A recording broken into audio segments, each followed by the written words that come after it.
Well, welcome back to another edition of More Bad News, brought to you by Camel Cigarettes. And remember that more doctors smoke Camels than any other cigarette. And here at the show, we like to remind people that everything that we once thought we knew for sure has turned out to be completely wrong. When I was growing up, everyone knew that smoking was good for you.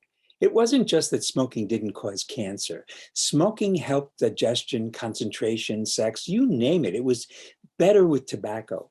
And the point was that tobacco was the iconic product, American product. The Indians were the ones who chose tobacco and claimed that it was sacred.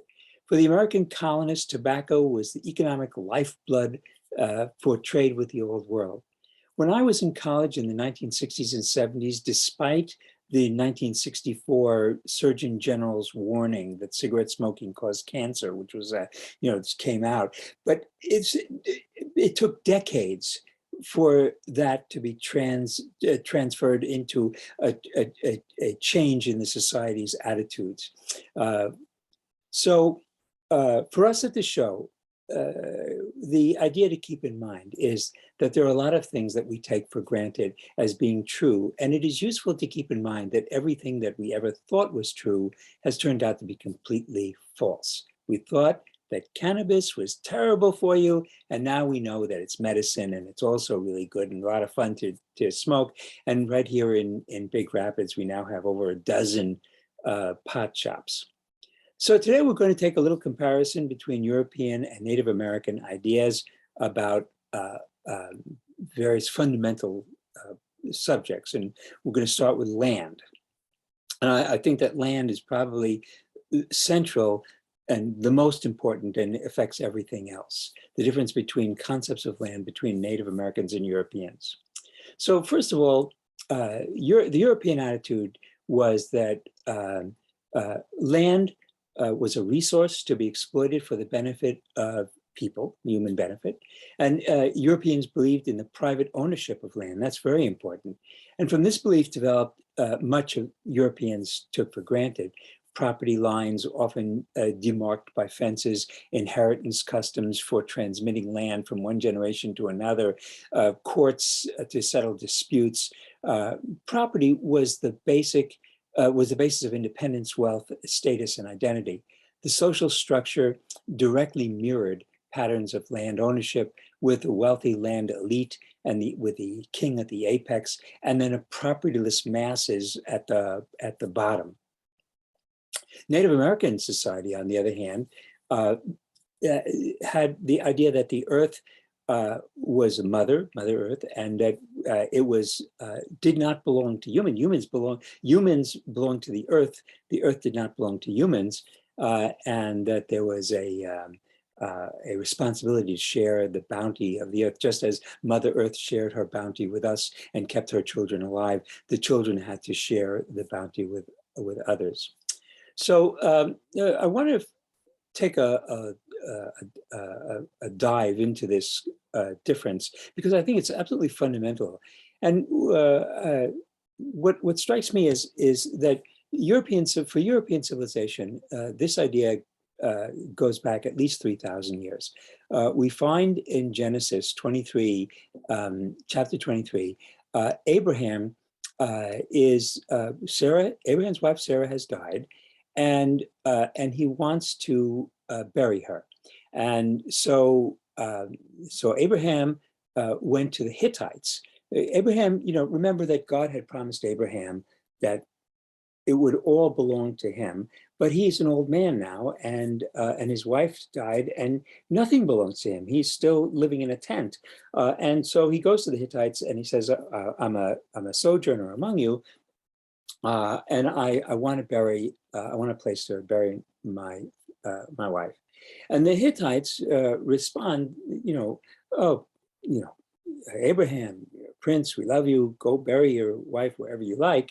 And Abraham says, well, if that's the case, then I would appreciate it if you would entreat Ephron, the son of Zohar, the Hittite, that he may give me the cave of the Machpelah, which he owns. It is at the end of a field. For the full price, let him give it to me. in the presence, for a possession for me to bury my dead. That's from the Bible. Now, Ephron was sitting there, and Ephron gets up and he says to Abraham, no, Abe, listen, I give you the field. I give it the cave that's in it. In the presence of my people here, you go and bury your dead. And Abraham bows very ceremoniously. This is normal method for negotiating a sale. And Abraham says that to Ephron in the hearing, you will hear me. Give me the price for the field that I may bury my dead there. And Ephron says, what is a piece of land worth 400 shekels of silver between you and me? Go and bury your dead. In other words, you can have it. And Abraham understands this immediately. He weighs out 400 shekels, which is, they're not coins. Shekels is a weight, but 400 grams or whatever of silver. And he gives it to Ephron. And then the Bible says, the field of Ephron in Machpelah, which was to the east of Mamre, the field with the cave which was in it, and all the trees that were in the field throughout its whole area, was made over to Abraham as a possession. And it says, Achuzat Olam, as a possession forever. And so this is, nowhere does it say that God ordained this system, but it's just that after the Hittites, it's everyone just understands that land is a property, it can be purchased with silver, and it can become a possession forever. It can become yours. Now, this idea that the earth is man's comes really from the Bible. We see that God says on the sixth day, be fruitful and increase and fill the earth and master it and rule over the fish of the sea and the birds of the sky and all the living things that creep on the earth. That's Genesis 1:28. The Hebrew term vichebshuhar uradu really means to dominate, to rule, and God has given the earth to man, and this is the standard idea that the earth belongs to humans to dominate, to rule. On the other side, we have a civilization where from the Arctic Circle to Patagonia, you have 500 different nations. We're talking about a period of, covering thousands of years. And no one in this world ever thought that land was property that could be bought and sold and owned by humans. No one. And so communal ownership of land, it's because they did not believe that land could be owned. So what happens in Europe, you have the idea that one person can own all the land and everybody else can be landless. That didn't happen in the Americas. And what you get is an increase of sharing in most Indian communities, much to the amazement of Europeans who are accustomed to these wide disparities of wealth. Observing the Iroquois of the eastern woodlands in 1657, a Jesuit priest noted with surprise that they had no almhouses because their kindness and humanity and courtesy not only make them liberal with what they have, but causes them to possess hardly anything except in common. A whole village must be without corn before any individual can be obliged to endure privation. That over and over again, Europeans saw that you never had a situation that's so common for us, where you have wealthy billionaires, people having a huge party, enjoying food, and people starving right next to them with nothing. So Europeans invoked the Indians' distinctive pattern of land usage about property as a way to deny them property rights.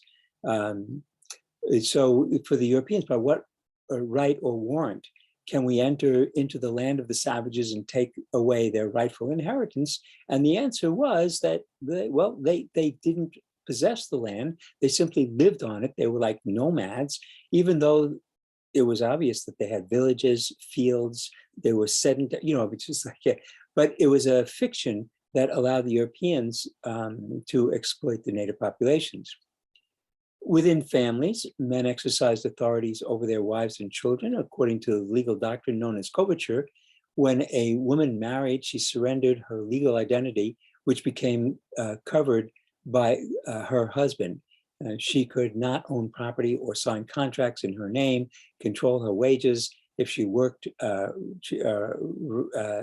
a separate will, except in the rarest of circumstances, go to court for divorce.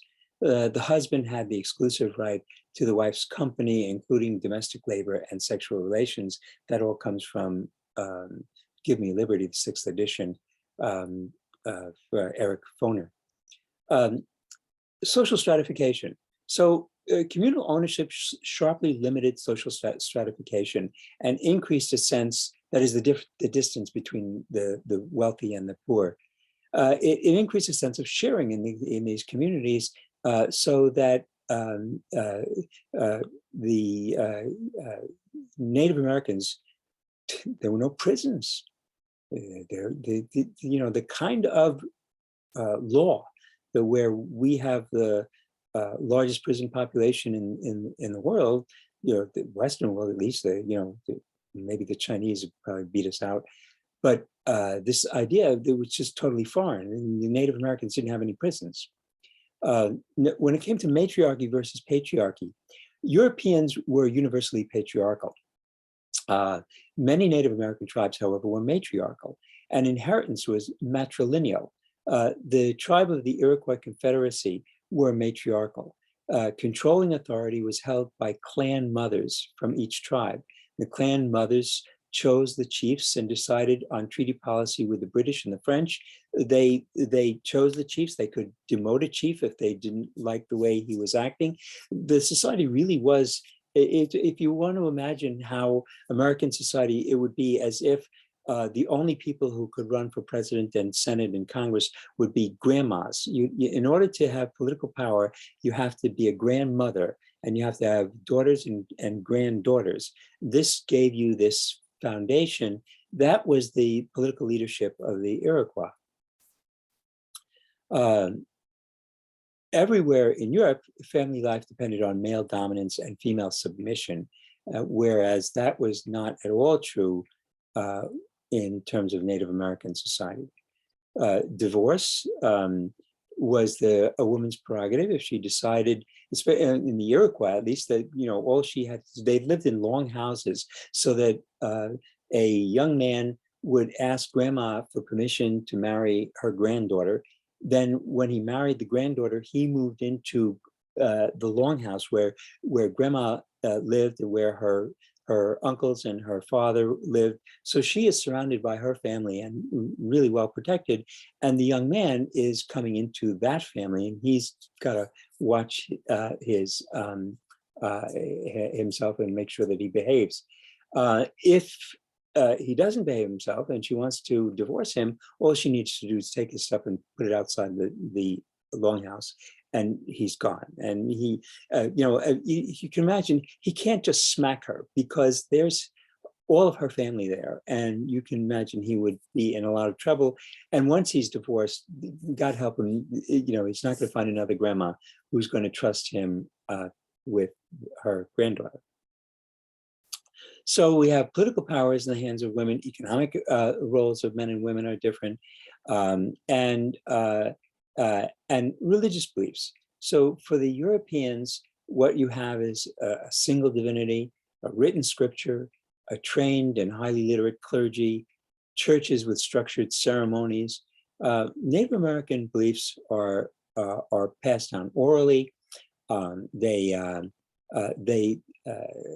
share common tendencies. Of course, we find, for example, ceremonies like the corn ceremony across many tribes, and the Native Americans are pantheists.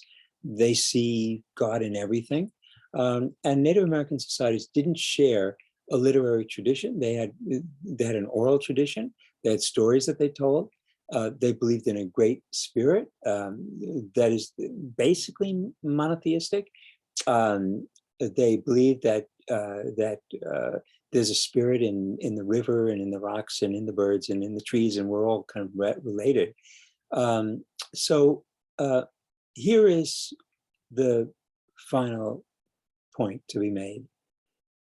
When you compare Native American society, matriarchal society, their sharing to our society, one thing is clear. It didn't have to be the way it is. We are on the road towards extinction and the collapse of our civilization. You can see the horrors around us everywhere. And the point I think that we learned from all this is that it didn't have to be this way. We didn't have to choose patriarchy. We could have chosen matriarchy. We didn't have to choose private property. We could have chosen to live communally. And it's too late. We're not going to change anything now. But I think it's worthwhile to understand that it didn't have to end this way. It could have ended differently in a lot of ways, better. So with that, I'll say goodbye for this week, and I hope you appreciate it. And I will be back next week. Let's see, where do we turn this thing off here? Yeah.